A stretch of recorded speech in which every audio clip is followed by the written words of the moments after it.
Imagine a time before everyone had the internet. Back in the 1990s, it was mostly tech enthusiasts and early adopters who used it.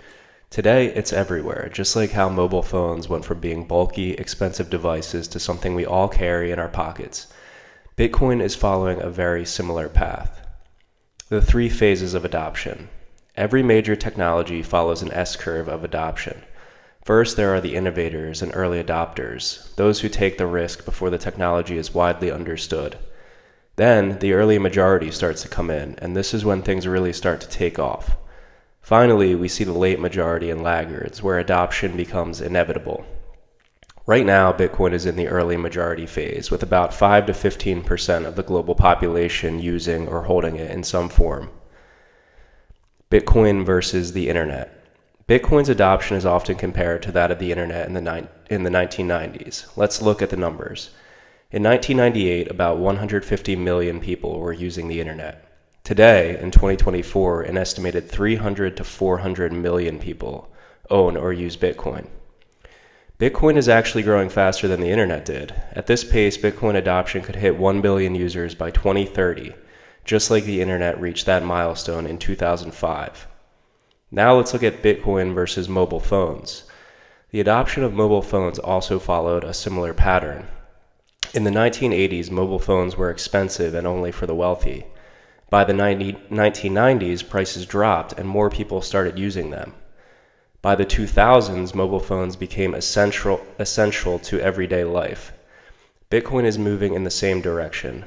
From 2010 to 2016, it was mostly seen as an experiment. Between 2017 and 2024, institutional investors and businesses started paying attention.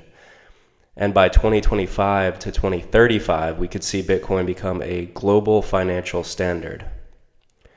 Why Bitcoin adoption could be even faster?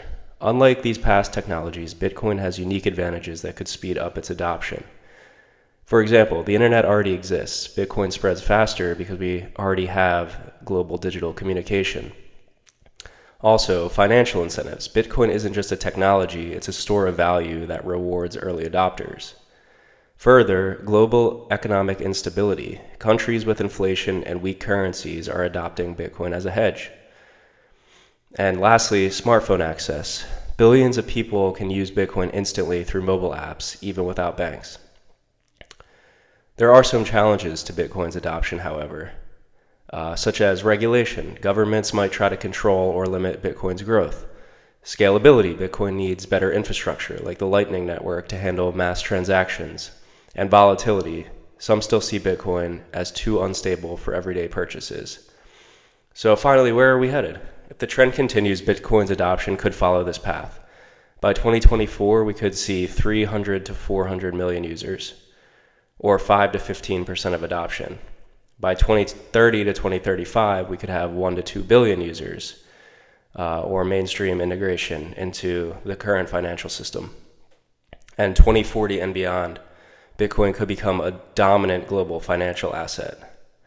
So if Bitcoin stays on this trajectory, it could reshape global finance in the same way that the internet reshaped communication. The question isn't if Bitcoin will reach mass adoption, it's just a matter of when.